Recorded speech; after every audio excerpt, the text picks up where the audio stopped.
Merci à tous d'être restés avec nous pour cette dernière partie d'INSEM. Nous sommes toujours en direct. J'ai failli attraper une fleur de courgette une fois de plus. Alors comme promis, Dominique, notre maître fromager, est arrivé tout à l'heure, les bras chargés, pâte molle, pâte pressée, pâte persillée et j'en passe. On va proposer une déclinaison de fromage à notre invitée, Luana Belmondo. Luana, vous allez devoir nous suggérer des idées de dégustation. Les filles également, Marina et Faustine, sont toujours avec nous en plateau. Marina mange. Marina la gourmande, évidemment, mange. Et Mathilde est en cuisine. Mathilde, elle est toujours en train de préparer les beignets de fleurs de courgettes qu'on a commencé à déguster. C'est une merveille. Alors, si vous avez évidemment envie de participer, de réagir à l'émission, vous pouvez nous appeler en direct au 0800 3x0900 ou nous écrire sur Facebook. Faustine, vous veillez. On répond à toutes vos questions. Luana, est-ce que vous êtes prête pour le défi? Bien sûr, j'ai un peu peur, mais bon, Marina à mes côtés, mais je pense que vous allez m'aider et m'expliquer. Non, mais vous savez quoi, vous allez voir, il n'y a pas de quoi en faire en fromage. C'est parti. Allez, bon. Fallait que je la passe. Ah oui. Alors, Dominique Limonge, vous êtes maître fromager depuis 1997, 20 ans. 20 ans que vous officiez à Ajaccio à la Maison du Fromage. C'est une enseigne incontournable, hein, n'est-ce pas Marina? Vous n'allez pas me contredire? Oui, chère voisine. Voilà. Alors, vous êtes venue avec un plateau dégustation. Oui. L'idée, c'est parler un petit peu de toutes ces familles de fromages. Et moi, j'avais envie de commencer peut-être avec ce qu'on va manger maintenant au beau jour. Ce que moi, j'appelle les fromages d'été, ce qui n'est absolument pas une famille de fromages. Mais voilà, c'est fini le reblochon. En salade, des choses. On oublie ça. Ouais. On va exactement. Alors moi, j'avais envie de commencer avec la mozzarella, un incontournable. La mozzarella di bufala. Oui, parce que elle n'est pas forcément. Voilà, tout à fait, oui. La vraie et di bufala. Donc du lait de bufflone. Tout à fait. Alors elle est où là sur notre plateau? Elle est ici. C'est pour moi. C'est la mienne. La fameuse. Ah bah justement. L'idée, Luana, c'est qu'on va faire une espèce de dégustation tout au long de l'émission. D'accord. Pendant que Dominique nous parle de ce fromage. Alors ce fromage-là, il vient d'où? Donc je peux goûter, pardon. Oui, vous avez le droit. Vous êtes chez vous, faites ce que vous voulez. Hop. Un bout. Ah oui. On l'a. Dominique, la mozzarella, ça vient vient de la région de Campagne, en Italie du Sud. Et donc c'est du fromage de bufflone. Mais voilà. il n'est pas impossible d'en retrouver avec du fromage du lait de vache. Donc ça c'est une fausse. Voilà, une hérésie, on est bien d'accord. Alors absolument, elle vient de la région de la Campagne, donc de Naples surtout. Bufflone, mais on a aussi celle des vaches qu'on appelle fior di latte, c'est la fleur du lait. D'accord. Donc elle est moins. La différence, c'est le goût. Le goût, elle est moins goûteuse. Elle est moins goûteuse. Là, on voit aussi qu'il y a une pâte assez molle. Souple. Hein, donc souple, avec le lait qui sort. Oui, ça crache le lait quand on appuie dessus. Le petit lait. Le lait qui sort. Celle de vache va être plus compacte, on l'utilise surtout en cuisine. Tout à fait. Oui, c'est pour ça que les gens disent c'est un peu caoutchouteux la mozzarella. Voilà, souvent on dit du caoutchouc, mais à non. cause de ça. C'est des a priori qu'on a et finalement non. Bon, la traditionnelle salade tomate mozza.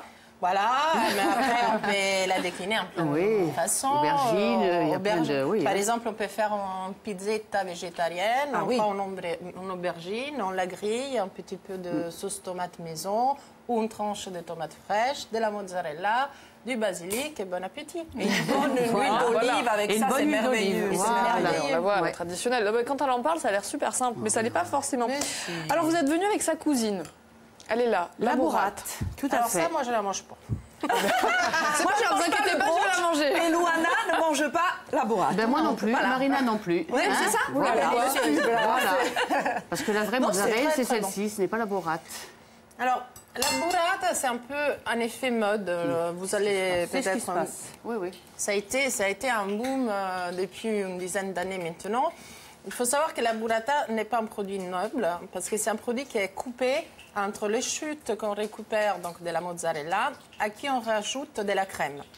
Donc la burrata n'est pas... Elle est plus chère. Elle est plus chère. Voilà. Mais il faut aussi les consommateurs, il faut qu'ils le sachent. Qui fasse la différence en la goûtant déjà. Qu'ils le sachent. Et le goût est différent, et beaucoup puis, plus crémeux. C'est pas forcément du lait de bufflone dans la burrata. Tout à fait. C'est ce qu'elle expliquait, c'est avec les chutes de la bouffala. Et on met quoi à l'intérieur? La crème, c'est du lait de vache? Du lait de vache. Oui, du lait de vache. Mais les filles, Célia adore ça. Oui, alors attention. Non, mais pour la petite histoire, c'était les invendus finalement des marchés. Voilà. Et on savait, pour les conserver, on trichait un petit peu. Moi, je suis fan, absolument fan de la burrata qui est extrêmement crémeux. Du coup, vous n'en mangez pas, on l'a bien compris. Mais est-ce qu'on voulait peut-être recette? Voilà, ouais, l'idée. Au magasin, j'ai toujours vendu de la mozzarella di bufala. Et depuis 2 ans, je vends de la burrata. Voilà. Vous n'êtes pas la seule. On en trouve partout maintenant. Oui, mais voilà. À la mode.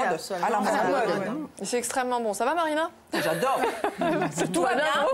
Continuez sans moi. Alors, les gnocchi. Tu veux un morceau de mozza? De Mathilde, avec la gorgonzola, les petits pois, les asperges, c'est une pure merveille. Et Mathilde continue, elle cuisine, elle nous fait encore des beignets de courgettes, des fleurs de courgettes. Elle est en cuisine, notre Bravo, Mathilde. elle. Alors, la burrata, qu'est-ce qu'on fait? On coupe en deux un filet d'huile d'olive. On peut la consommer comme ça, un peu d'huile d'olive, de la fleur de sel et du bon poivre. C'est délicieux sur une tartine grillée. Ou autrement, moi je peux conseiller sur une pâte. Vous faites une pâte à n'importe, même avec des fruits de mer, ça se marie bien. Vous la mettez juste par-dessus et elle va couler, elle va fondre et elle va donner un petit goût. Elle se travaille pas forcément comme la mozzarella, on la fait pas cuire. Grillé, pas cuire. Non, pas cuire, grillé. Mais même vous faites une assiette des pâtes avec votre sauce à vous, sauce tomate, bolognaise, ce que vous voulez. Et par-dessus, vous mettez la burrata. Par contre, quand vous la coupez, juste un conseil, et c'est vrai, Dominique, il faut la manger tout de suite parce qu'elle coule. Parce qu'elle coule. Et après, c'est pas bon. Alors, conseil conservation pour la mozzarella comme la burrata, on jette pas l'eau? Conservation de la bufala, on garde l'eau. On peut la remettre dans son lait. Ah, vous appelez ça le lait, d'accord. Le petit lait. Alors, un autre fromage d'été, Dominique, vous êtes venu avec, je ne sais pas où, ah, mais il est là, c'est la feta. Oui. Alors là, on part d'Italie pour aller En Grèce. Sirtaki, on danse. On danse Sirtaki. Allez. Il nous manque la musique et on y était. Ça va s'arranger, attention, méfiez-vous, Marina, ce que vous dites, ce que vous souhaitez. Donc, on l'a bien compris, ça vient de Grèce. C'est un du lait de fromage brebis. de brebis. Elle peut être mélangée avec du lait de chèvre aussi. Ah oui, mais alors là, c'est plus la vraie. Voilà, la vraie, c'est du lait de brebis. D'accord. Et pareil, c'est plus compact.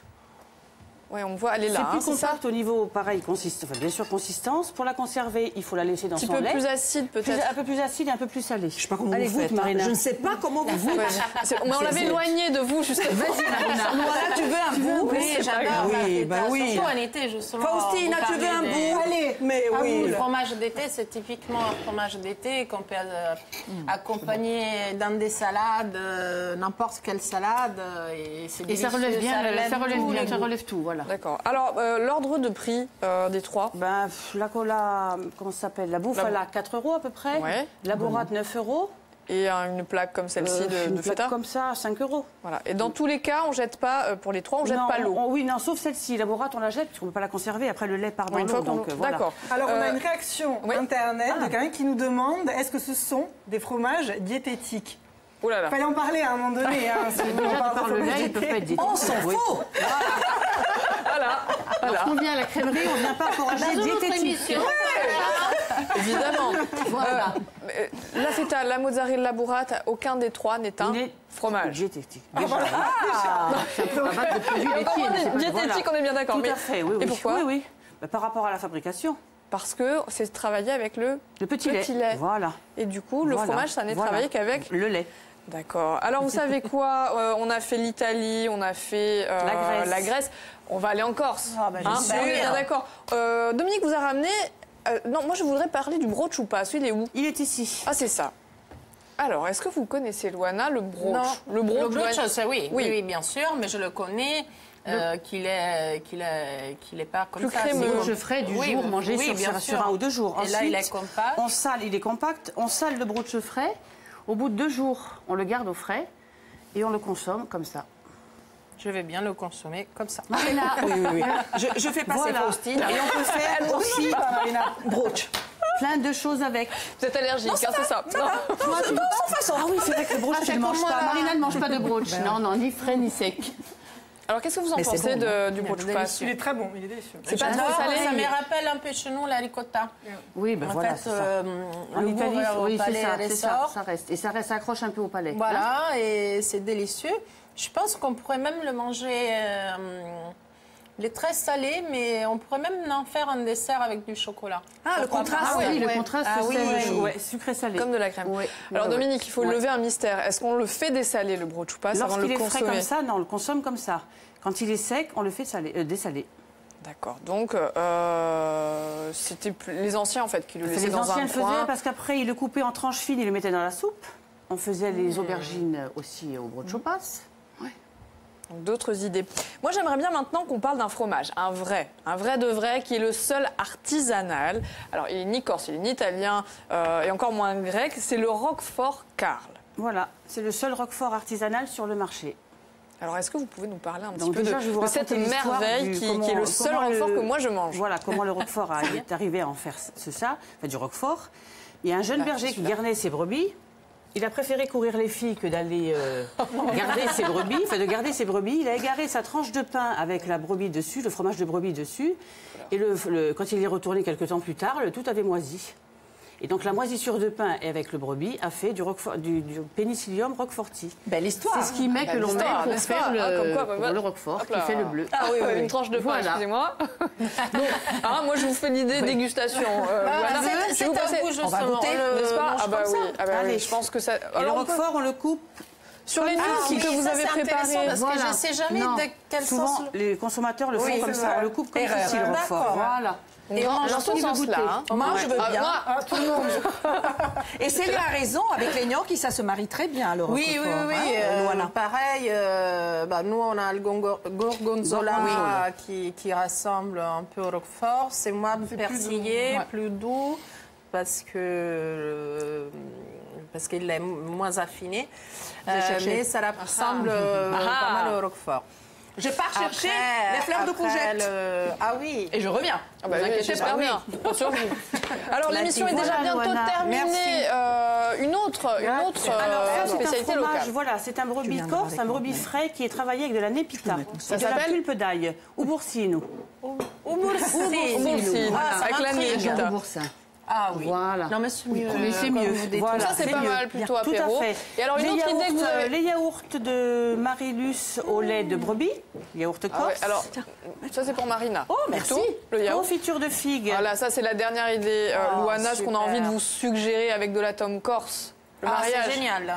Vous savez qu'est-ce que je fais, moi? Oui. Souvent, quand je fais un repas à la maison, les fromages sont à la fin du repas. Et ben moi, je les propose justement avec des confitures pour l'apéritif. Je fais la planche des fromages au moment de l'apéritif. C'est très bon aussi. Et c'est délicieux.